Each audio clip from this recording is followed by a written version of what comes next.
Thank you. It is an honor to be here. As a young man raised and brought up in the public school system, I pledge my allegiance to that flag every single day. And the honor, maybe one of the greatest honors of my life today, is to be here and leverage the work that I've done as testimony that may in some way benefit this nation that I love. I'd like to start by saying thank you to Chairman Corker for your leadership in this endeavor, and to Senator Cardin. Your leadership has been extraordinary, and I'd like to also say thank you to the rest of the committee that has supported this effort. This is a bipartisan effort, and in a country that is riddled with bipartisan separation on so many things, slavery seems to come up as one of these issues that we can all agree upon. And I applaud you for your agreement, and I believe in you and your leadership and your ability to take us out of it. I'm here today to defend the right to pursue happiness. It's a simple notion, the right to pursue happiness. It's bestowed upon all of us by our Constitution. Every citizen of this country has the right to pursue it. And I believe that it is incumbent upon us as citizens of this nation, as Americans, to bestow that right upon others, upon each other, and upon the rest of the world. But the right to pursue happiness for so many is stripped away. It's raped. It's abused. It's taken by force, fraud, or coercion. It is sold for the momentary happiness of another. Now, this is about the time when I start talking about politics that the internet trolls tell me to stick to my day job. So I'd like to talk about my day job. My day job is as the chairman and the co-founder of Thorn. We build software to fight human trafficking and the sexual exploitation of children. And that's our core mission. My other day job is that of the father of two, a 2-month-old and a 2-year-old. And as part of that job that I take very seriously, I believe that it is my effort to defend their right to pursue happiness and to ensure a society and government that defends it as well. As part of my anti-trafficking work, I've met victims in Russia. I've met victims in India. I've met victims that have been trafficked from Mexico, victims in New York and New Jersey and all across our country. I've been on FBI raids where I've seen things that no person should ever see. I've seen video content of a child that's the same age as mine being raped by an American man that was a sex tourist in Cambodia. And this child was so conditioned by her environment that she thought she was engaging in play. I've been on the other end of a phone call from my team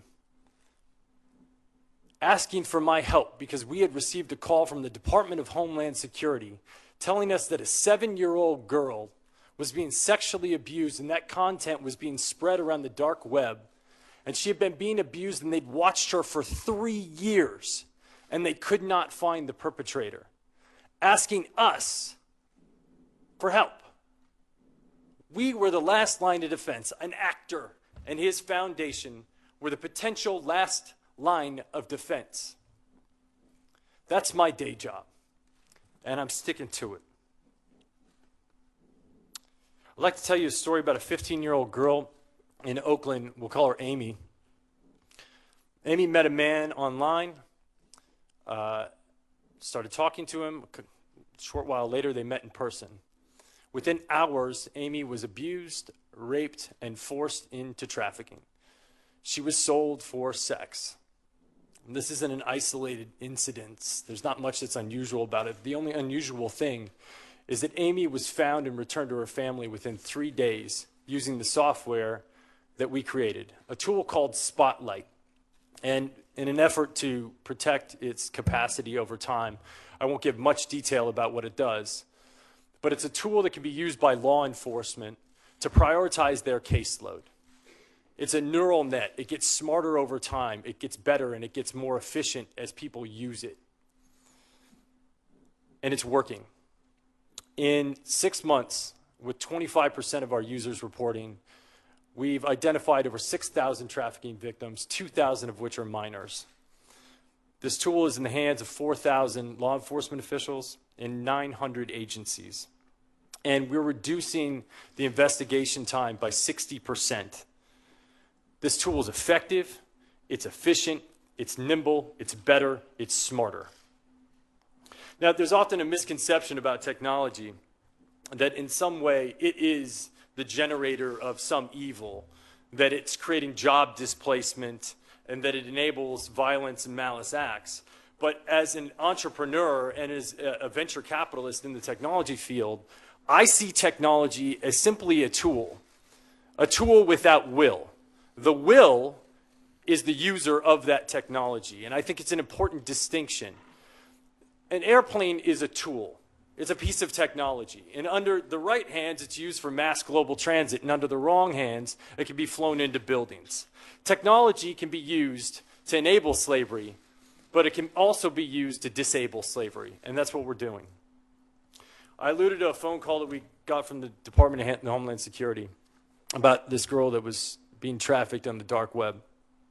Now, it's interesting to note that the dark web was created in the mid-90s. It was a tool that was created by the Naval Research Lab called Tor, a tool with absolute purpose and positive intention for sharing intelligence communications anonymously. It's also been used to help people who are being disenfranchised by their government within political dissent in oppressive regimes. But on the other side, it's used for trafficking, for drug trafficking, for weapons trafficking, and for human trafficking. And it's also the warehouse for some of the most offensive child abuse images in the world. Now, when the Department of Homeland Security called us and asked for our help and asked if we had a tool, I had to say no. And it devastated me. It haunted me. Because for the next 3 months, I had to go to sleep every night and think about that little girl that was still being abused. And the fact that if I built the right thing, we could save her. So that's what we did. And now, if I got that phone call from Greg, wherever you're at, the answer would be yes. We've taken these investigation times of dark web material from 3 years down to what we believe can be 3 weeks. The tool is called Solus. Once again, I won't go into too much detail about the tool, but it's being used by 40 agencies across the world today in beta, and we believe that it's going to yield extraordinary results. And just like Spotlight, it gets smarter and more efficient and more cost-effective over time. So where do we go from here? What do we need? Obviously, we need money. We need financing in order to build these tools. Technology is expensive to build, but the beauty of technology is once you build the warehouse, it gets more efficient and more cost-effective over time. I might be able to present to you a government initiative where next year I come back and ask for less. And to me, that's like, it seems extraordinary. The technology we're building is efficient, it works, it's nimble, because traffickers change their modus operandi, and we can change ours as well, just as efficiently, if not more efficiently, as they can. It's enduring, and it only gets smarter with time. We also are collecting data. We have KPIs. We actually understand that if we're delivering value, we increase our efforts in that area. If we're not delivering value, we shut it down. And it's a quantifiable solution. One of my mentors told me, don't go after this issue if you can't come up with a quantifiable solution. We can quantify it, and we can make the work that we're doing and the initiatives that you put forth accountable. My second recommendation is to continue to foster these private-public partnerships. Spotlight was only enabled by the McCain Institution and the full support of Cindy McCain, and a man that I find to be not only a war hero, but a hero to this issue, John McCain. It wasn't just created by them. There was extraordinary support from the private sector. Company Digital Reasoning out of Tennessee stepped up to the plate. They offered us effort. They offered us engineers. They offered us support and pro bono work. We've had the support of companies that oftentimes war with each other, from Google to Microsoft to AWS to Facebook.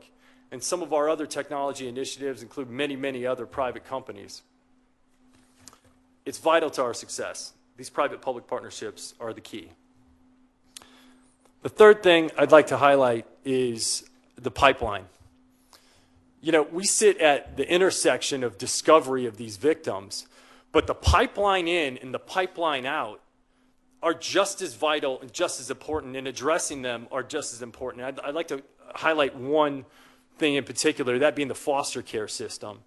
There are 500,000 kids in foster care today. I was astonished to find out that 70% of the inmates in the prison across this country have touched the foster care system, and 80% of the people on death row were at some point in time exposed to the foster care system.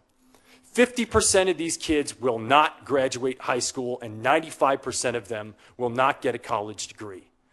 But the most staggering statistic that I found was that foster care children are 4 times more likely to be exposed to sexual abuse. That's a breeding ground for trafficking. I promise you that's a breeding ground for trafficking. But the reason I looked at foster care is that it's a microcosm. It's a sample set that we have pretty extraordinary data around to date, even though we can't seem to fix it. It's a microcosm for what happens when displacement happens abroad, as the unintended consequences of our actions or inactions in the rest of the world. When people are left out, when they're neglected, when they're not supported, and when they're not given the love that they need to grow, it becomes an incubator for trafficking. And this refugee crisis, if we want to be serious about ending slavery, we cannot ignore it, and we cannot ignore our support for this issue in that space, because otherwise we're going to deal with it for years to come. The outbound pipeline. There's just not enough beds. The bottom line is, once someone is exposed to this level of abuse, it's a mental health issue. And there aren't enough beds, there's not enough support, and we have to have the resources on the other side. Otherwise, the recidivism rates are through the roof. It's astonishing, because when Maslow's hierarchy of needs are not being met, people resort to survival, and if this is their means of survival and the only source of love that they have in their life, that's what they go for. So we have to address the pipeline out, and we have to create support systems on the other end. It's not an entitlement. It's a demand to end slavery. My fourth and final recommendation is the bifurcation of sex trafficking and labor trafficking. They're both aberrations. They're both awful. They're both slavery, and they're both punitive, in fact. But the solution sets are highly differentiated. When you look at sex trafficking, a victim is most often present at the incident of commerce. And this provides an opportunity for drastic intervention. Whereas in labor trafficking, the victims are being hidden behind the manufacturers and the merchandisers. And it requires an entirely different set of legislation and proactivity and enforcement in order to shut it down. You know, there's a lot of rhetoric that's going on in the world right now about job creation in the United States. Well, if we want to create jobs in the United States, I would ask you to consider eliminating slavery from the pipelines of corporations. Because a lot of that slavery is happening abroad. And if we ask those corporations under extreme pressure that if you don't change it, you are going to be penalized. And if you don't clean up that pipeline, it's going to mean trouble. And they're forced with 2 decisions. They can either clean up the pipeline abroad, or they can move the jobs to the United States of America, where they can be regulated and supported. Bringing jobs to America can be the consequence of doing the right thing, or it can be the consequence of doing the wrong thing. But that choice is up to you. Now, it's not lost on me that all of this disruption in our marketplaces is going to have economic backlash. Like, that is not lost on me at all. But I ask you, do you believe that Abraham Lincoln had to consider the economic backlash of shutting down the cotton fields in the South when he shut down slavery? Because I'm sure that weighed on his mind. You know, happiness can be given to no man. It must be earned. It must be earned through generosity and through purpose. But the right to pursue it, is every man's right. And I beg of you that if you give people the right to pursue it, what you may find in return is happiness for yourself. Thank you. Thank you so much. Thank you. Elisa.